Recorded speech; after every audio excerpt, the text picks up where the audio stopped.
नमस्कार, आप सबको मेरे चैनल जनरल एनालिसिस पर स्वागत है। तो आज हम लोग बात करेंगे मानसून के बारे में और इसके साथ ये भी बात करेंगे कि मानसून इंडिया के लिए इम्पोर्टेंट क्यों है। वैसे इसका इम्पोर्टेंस तो आगे वीडियो में मालूम चल जाएगा, लेकिन उससे पहले हम लोग देख लेते हैं कि मानसून बनता कैसे है, कहाँ से आता है और फिर पूरे देश में किस तरीके से फैल जाता है। इसके बारे में हम लोग डिटेल में चर्चा करेंगे। वैसे मानसून शब्द एक अरेबिक वर्ड मौसम से आया है और वक्त के साथ साथ लोग मौसम को मानसून पुकारने लगे। और मानसून को ग्रीक के एक नेविगेटर जिसका नाम हिप्पालस था, उन्होंने डिस्कवर किया था।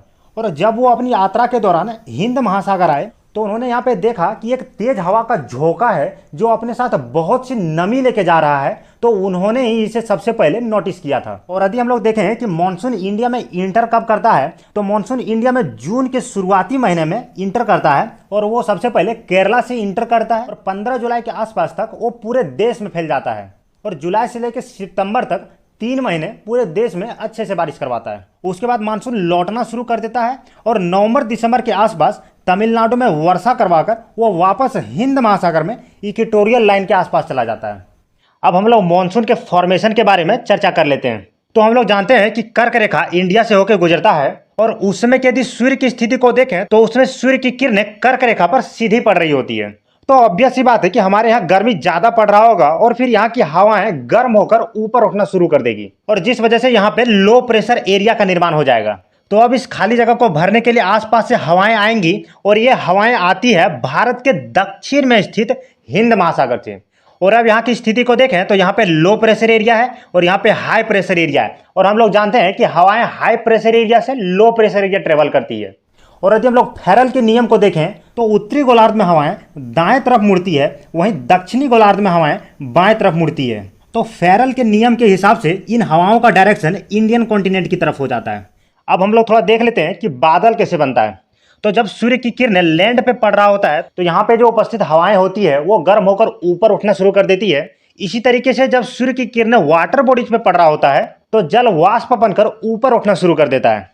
और जैसे जैसे ये ऊपर जाता है तो तापमान कम होने की वजह से बादल का निर्माण करता है। और जब ये हिंद महासागर की हवाएं इंडियन कॉन्टिनेंट की तरफ बढ़ती है तो ये अपने साथ अच्छी खासी बादल लेके आती है। और बादल के बरसने के 2 मेन वजह होते हैं। उसमें से पहला वजह यह है कि जो जलवाष्प ठंडा होकर बादल बनाया था वो फिर और ठंडा होने लगता है और फिर भारी होने की वजह से वो पानी की बूंद बनाने लगता है और फिर कुछ देर के बाद वो बरसना भी शुरू कर देता है। और इसमें दूसरा वजह है पर्वत। जब ये बादल कहीं से गुजर रहा होता है और इसके बीच में पर्वत आ जाता है तो ये बादल इस पर्वत से टकरा के यहाँ भी बारिश करवा देता है। अब हम लोग देखते हैं कि ये मानसून भारत में इंटर कैसे करता है। तो ये मानसून भारत के साउथ वेस्ट से एंट्री मारता है, इसलिए इसे साउथ वेस्ट मानसून भी कहा जाता है। और सबसे पहले ये केरला के मालाबार तट पे वर्षा करवाती है। और इसी के साथ आप देखो तो इंडिया के वेस्टर्न कोस्ट पे यहाँ पे वेस्टर्न घाट फैला हुआ है और इसी वजह से ये मानसून वेस्टर्न घाट की पहाड़ियों से टकराता है और वेस्टर्न घाट के पश्चिमी भाग पे अच्छे से बरसात करवाता है। और जबकि वहीं उसके पूर्वी भाग में कोई खास बरसात नहीं होती है। तो यहाँ पे हम लोग देखें कि वर्षा करवाने में पहाड़ों का एक इंपॉर्टेंट रोल है। तो हम लोग जल्दी से एक बार इंडिया के कुछ इंपॉर्टेंट माउंटेन को देख लेते हैं। हम लोग तो अभी वेस्टर्न घाट के बारे में चर्चा कर ही चुके हैं। इसके साथ ही यहाँ पे कुछ और इंपॉर्टेंट माउंटेन है, जैसे कि यहाँ पे नीलगिरी की पहाड़ियाँ हैं, फिर इसके बाद यहाँ पे अन्नामलाई है, फिर इसके बाद यहाँ पे केरला में कार्डेमम हिल है और फिर यहाँ पे नागरकोइल है। और यदि आप इंडिया के ईस्टर्न कोस्ट पे देखें तो यहाँ पे पूर्वी घाट है। और आप यदि महाराष्ट्र वाले क्षेत्र में देखो तो यहाँ पे अजंता रेंज है। और यहाँ पे गुजरात के सौराष्ट्र वाले क्षेत्र में यहाँ पे गिर पर्वत है। और यदि हम लोग मध्य प्रदेश में देखें तो यहाँ पे विंध्या रेंज है। और इसके जस्ट यहाँ पे नीचे यहाँ पे मेकाल, महादेव और सतपुड़ा, ये तीनों रेंजेस यहीं पे एक साथ है। और इसी के बीच से होके यहीं पे नर्मदा नदी बहती है। और आप यहाँ पे झारखंड में देखें तो यहाँ पे राजमहल की पहाड़ियाँ हैं। और हमारे नॉर्थ ईस्ट वाले क्षेत्र में मेघालय में 3 इंपॉर्टेंट पहाड़ियाँ हैं, गारो, खासी और जैंतियाँ। इसके साथ ही मिजोरम में लुसाई हिल्स है, नागालैंड में नागा पर्वत है और वहीं असम में मिकिर की पहाड़ियाँ हैं। और राजस्थान में अरावली रेंज है जो कि विश्व का सबसे पुराना पर्वत है। और ये रेंज गुजरात के पालमपुर से होके ये दिल्ली के रायसीना हिल तक जाती है। और यदि हम लोग उत्तर भारत में देखें तो यहाँ पे हिमालय पर्वत श्रृंखला है। और यहाँ पे यदि हम लोग ऊपर से देखें तो यहाँ पे काराकोरम रेंज है, फिर लद्दाख है, फिर जास्कर है, फिर उसके बाद पीर पंजाल है। और यहाँ पे उत्तराखंड में यहाँ पे नंदा देवी पर्वत है। तो अभी तक हम लोगों ने जो माउंटेन को देखा वो हमें हेल्प करेगा कि मानसून इंडिया में ट्रेवल किस तरीके से करता है। तो तो अभी तक हम लोग देखें कि साउथ वेस्ट मानसून जो है वो इंडिया के वेस्टर्न कोस्ट पे बारिश करवा चुकी है। उसके बाद जो ये मानसून की धाराएं हैं वो दो भाग में टूट जाती है, एक आगे बढ़ जाता है अरब सी की तरफ और वहीं दूसरा आगे बढ़ जाता है बंगाल खाड़ी की तरफ।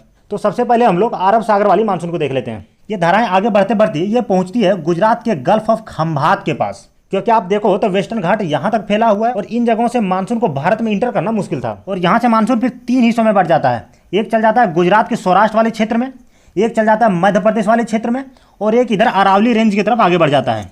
और ये जो मानसून ये सौराष्ट्र वाले क्षेत्र की तरफ बढ़ा था, ये यहाँ पे गिर पर्वत से यहाँ पे टकरा के ये यहाँ पे अच्छी खासी बरसात करवाती है। और वहीं यदि आप गिर पर्वत के अपोजिट में देखो तो वहाँ पे रन ऑफ कच्छ है और हम लोग जानते हैं कि रन ऑफ कच्छ में उतनी बरसात नहीं होती है। और इसके पीछे रीजन यही है कि ये मानसून है ये गिर पर्वत से टकरा जाती है और ये गिर पर्वत के दक्षिण वाले क्षेत्र में अच्छे से बरसात करवाती है। और यदि मानसून की दूसरी शाखा को देखें तो ये मध्य प्रदेश में आगे बढ़ती है और हम लोग ये जानते हैं कि यहाँ पे मध्य प्रदेश में यहाँ पे विंध्याचल रेंज है और जस्ट इसके नीचे यहाँ पे सतपुड़ा है, महादेव है, मेकाल है।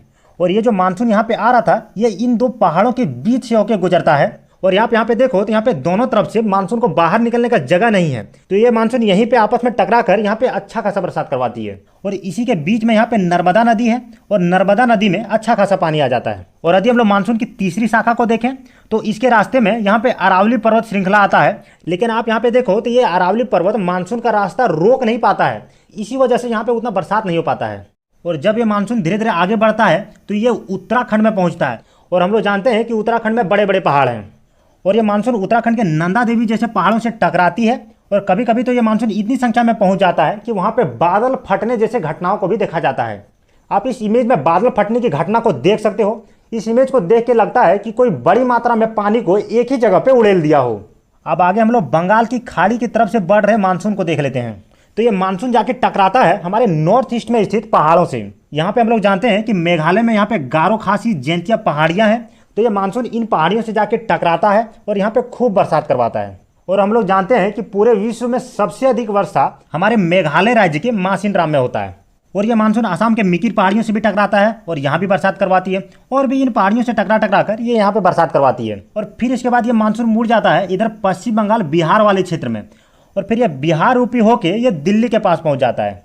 और आप यहाँ पे देखो तो ये अरब सागर वाली भी धारा या लौट के यहाँ पे दिल्ली के पास पहुंच गई है और यहाँ पे इधर बंगाल की खाड़ी वाली धारा भी ये बिहार यूपी से होके ये भी दिल्ली पहुंच गया है। और फिर ये धाराएं यहाँ पे मिलके यहाँ पे दिल्ली में बरसात करवाती है और इन दोनों के यहाँ पे मिलने से इनमें थोड़ा और एनर्जी आ जाता है और फिर ये थोड़ा सा इधर आगे बढ़ के यहाँ पे पंजाब और हिमाचल प्रदेश में भी थोड़ा बहुत बरसात करवा देता है। और भारत में मानसून का जो सीजन है वो जून से लेके ये सितंबर तक रहता है।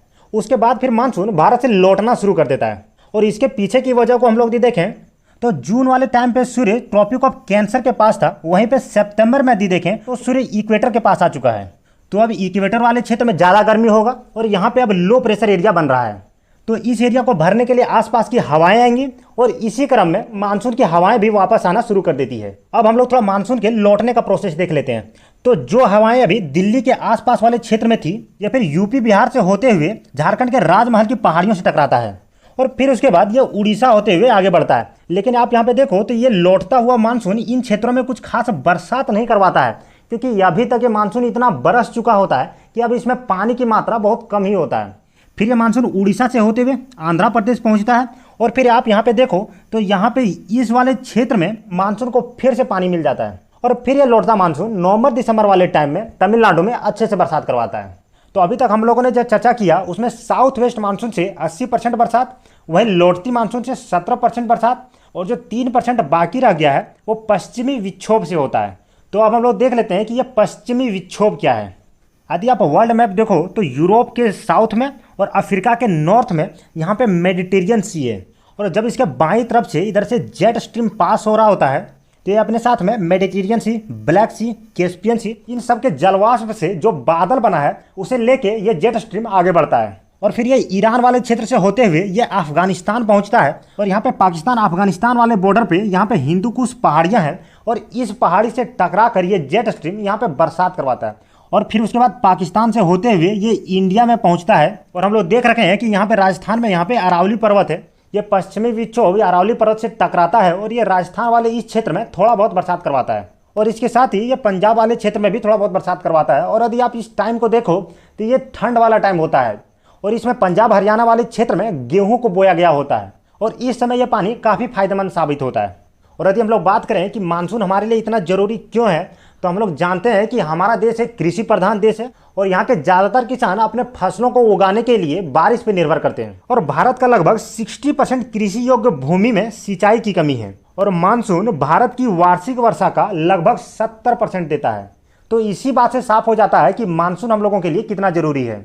तो इस वीडियो में इतना ही, मिलते हैं नए वीडियो में नए टॉपिक के साथ। और यदि आप लोगों ने वीडियो को पूरा अंत तक देख लिया है तो चैनल को सब्सक्राइब कर दीजिएगा और वीडियो को भी लाइक कर दीजिएगा।